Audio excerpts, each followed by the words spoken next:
নির্বাচন কমিশন কেন এখনো পর্যন্ত তালিকা প্রকাশ করে প্রমাণ করতে পারছে না এদের মধ্যে কজন রোহিঙ্গা ছিল, কজন বাংলাদেশি ছিল? আজকে দেখলাম প্রধান স্বরাষ্ট্রমন্ত্রী রোহিঙ্গার বাংলাদেশি নিয়ে কিছু বলছে না। যথারীতি অভিযোগ করেছেন যে বাংলা জমি দেয় না, অনুপ্রবেশ, বাংলা জমি দেয় না, বাংলা অনুপ্রবেশের সমস্যা সবচেয়ে বেশি। বিজেপি ক্ষমতায় এলে এটা সমস্যার সমাধান করবে এবং পাশাপাশি আজকে বলেছেন যে 2/3 আসন নিয়ে ক্ষমতায় আসবে বিজেপি। আর কারো কোনো প্রশ্ন একবার আমি বলে দিচ্ছি, ইংলিশে বলে দেবে।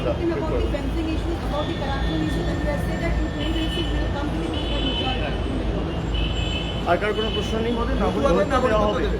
নাগরিকত্ব দেওয়া।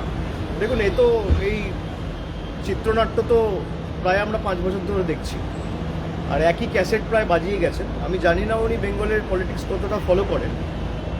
উনি অনুপ্রবেশ নিয়ে যে কথাগুলো বলেছেন, আমি অমিত শাহকে অনুরোধ করব যে দয়া করে উনার রাজ্যসভার এমপি দুদিন আগে যে বক্তব্য রেখেছেন অনন্ত মহারাজ, তার কথাটা মন দিয়ে শুনতে। 2 মাস আগে তাদেরই লোকসভা এমপি জগন্নাথ সরকার যে কথাটি বলেছে সেই কথাটি মনোযোগ দিয়ে শুনতে। আমি বলছি না 50 জনের বেশি বিজেপির এমএলএ যে রাজ্যসভার সাংসদকে পদ্মফুল চিহ্নে জিতিয়ে রাজ্যসভায় পাঠিয়েছে, সেই বিজেপির সাংসদ অনন্ত মহারাজ বলছেন যে দেশের স্বরাষ্ট্রমন্ত্রী হচ্ছে সবথেকে বড় ঘুষপেটি আর পাকিস্তানি। আমার কথা না, যে বিজেপির সাংসদকে বিজেপির বিধায়করা নির্বাচিত করে সংসদে পাঠিয়েছে সেই বিজেপির সাংসদ বলছে। 2 মাস আগে লোকসভার সাংসদ রানাঘাটের জগন্নাথবাবু সে বলছে যে বিজেপি যদি বাংলায় ক্ষমতায় আসে তাহলে আর বর্ডার বলে কিছু থাকবে না। সেই বর্ডার অমিত শাহ সিকিউর করার জন্য মমতা বন্দ্যোপাধ্যায়কে দায় দিচ্ছে। যে বিজেপি দলের সাংসদ বলছে যে যদি বাংলায় বিজেপি ক্ষমতায় আসে তাহলে ওপার বাংলা আর এপার বাংলায় এক করে দেবো, কোনো কাঁটাতারের বেড়া আর থাকবে না। কে বলছে? জগন্নাথ মজুমদার। আমি বলছি না, তৃণমূল বলছে না, বলছে বিজেপির নির্বাচিত সাংসদ। বিজেপি কি তার বিরুদ্ধে কোনো শোকজ নোটিশ সার্ভ করেছে? বিজেপির সর্বভারতীয় সভাপতি বা দলের নেতৃত্ব কি তাকে দল থেকে বহিষ্কার করেছে? বিজেপির নেতৃত্ব তার বিরুদ্ধে কোনো রকম কোনো ব্যবস্থা নিয়েছে? এখনো পর্যন্ত রাজ্যসভার সাংসদ অনন্ত মহারাজকেও শোকজ করা হয়নি, আর আমি যতদূর জানি জগন্নাথবাবুকেও শোকজ করা হয়নি। তা অমিত শাহ আগে তাদের দলের বিধায়ক লোকসভা এবং রাজ্যসভা তাদের সাথে কথা বলুক, তারপর এসব বলুক। আর যে সমস্ত এইসব চিত্রনাট্য আমাদের দেখাচ্ছে যে ঘুষপেটিয়া, আরে আপনি দেশের স্বরাষ্ট্রমন্ত্রী, দেশের রাজধানীতে বিহার নির্বাচনের 4 দিন আগে বিস্ফোরণ হয়েছে, দায়ী কার? দিল্লিতে মমতা ব্যানার্জির সরকার।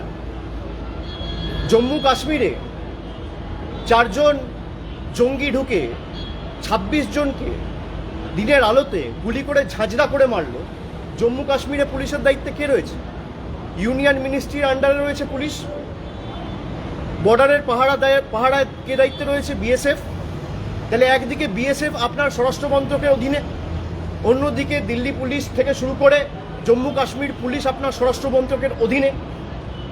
তাহলে দিল্লিতে কেন হলো? জম্মু কাশ্মীরে পেহেলগামে কেন হলো? এর দায় কার? ভারতবর্ষে যবে থেকে স্বাধীন হয়েছে, দেশের স্বাধীনতার পর সারা দেশে সবথেকে ব্যর্থতম এবং সবথেকে অপদার্থতম যদি কোনো স্বরাষ্ট্রমন্ত্রী থেকে থাকে তার নাম হচ্ছে অমিত শাহ। আপনি জিজ্ঞেস করুন, যে বিজেপির সাংসদরা বলছে যে দেশের স্বরাষ্ট্রমন্ত্রী নিজে একজন ঘুষপেটিয়া, সে এসে বলছে বাংলায় ঘুষপেটিয়া আটকানো।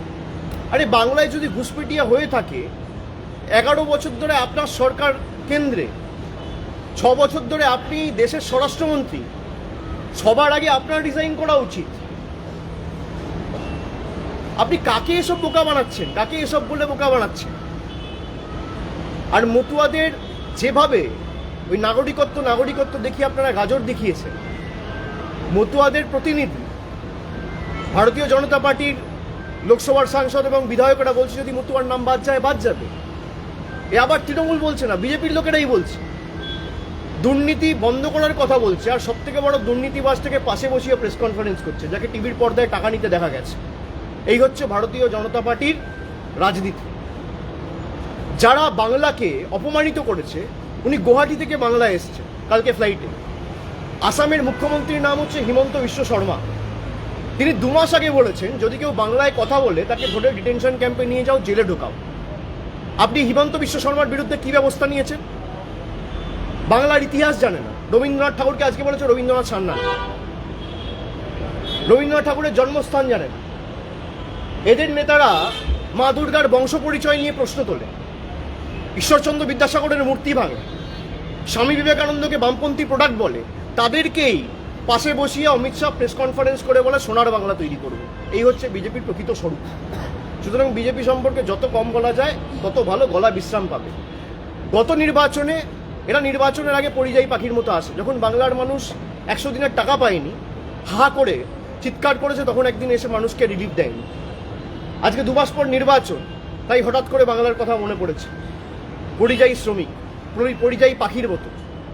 আজকে পরিযায়ী শ্রমিক থেকে শুরু করে বয়স্কদের যেভাবে হ্যারাস করা হচ্ছে এসআইআর নাম করে, আজকেও একজন রামনগরে মারা গেছে, গতকালও একজন রানীবাদে মারা গেছে।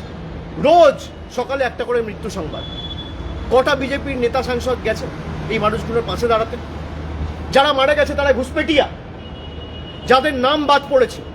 নির্বাচন কমিশন কেন এখনো পর্যন্ত তালিকা প্রকাশ করে প্রমাণ করতে পারছে না এদের মধ্যে কজন রোহিঙ্গা ছিল, কজন বাংলাদেশি ছিল? আজকে দেখলাম স্বরাষ্ট্রমন্ত্রী রোহিঙ্গার বাংলাদেশি নিয়ে কিছু বলছে না। এতদিন এসে খালি বলতো রোহিঙ্গার বাংলাদেশ। বাংলাকে অপমান করার যে চক্রান্ত, ষড়যন্ত্র, বাংলাদেশি বলে দাগিয়ে দেওয়া, বাংলাকে অপমানিত করা, বিজেপি শাসিত রাজ্যে বাংলার মানুষগুলোকে ধরে ধরে তাদের উপর অত্যাচার করা। 2 দিন আগেও আপনারা দেখেছেন দক্ষিণ দিনাজপুরে 2 জন যুবক আমার সাথে দেখা করতে এসেছে। একজনের নাম অসিত সরকার, একজনের নাম গৌতম বর্মন। একজনের বাড়ি তপনে আর একজনের বাড়ি কুমারগঞ্জে। সে ছেলেটা এসে আমাকে বলছে, দাদা আমি বিজেপির বুথ সভাপতি। আপনারা শুনুন, এটা ইন্টারেস্টিং। বলছে আমি বিজেপির বুথের সভাপতি। আমাদের লোকসভা সাংসদের নাম সুকান্ত মজুমদার। আমি বম্বেতে চাকরি করছি আজকে প্রায় 20 বছর। আমাকে মহারাষ্ট্রের পুলিশ ধরে নিয়ে থানায় ঢোকালো। আমি আমার বাড়িতে ফোন করে বউকে বললাম সুকান্ত দার সাথে গিয়ে কথা বলবো। আমার বউ গিয়ে হাউমাউ করে কেঁদেছে, একটা ফোন করেনি পর্যন্ত। মহারাষ্ট্রের সরকার বিজেপি, আর বালুরঘাট সাংসদের নাম হচ্ছে সুকান্ত মজুমদার। এই হচ্ছে বিজেপির প্রকৃত স্বরূপ। বলছে আমাদের একমাত্র দোষ আমরা বাংলায় কথা বলেছি, বিনা কারণে কোনো রকম কোনো কারণ ছাড়া আমাদেরকে 7 মাস জোর জবরদস্তি জেল খাটিয়েছে। এরকম ভুড়ি ভুড়ি উদাহরণ রয়েছে, 1000-এর উপর কেস রয়েছে।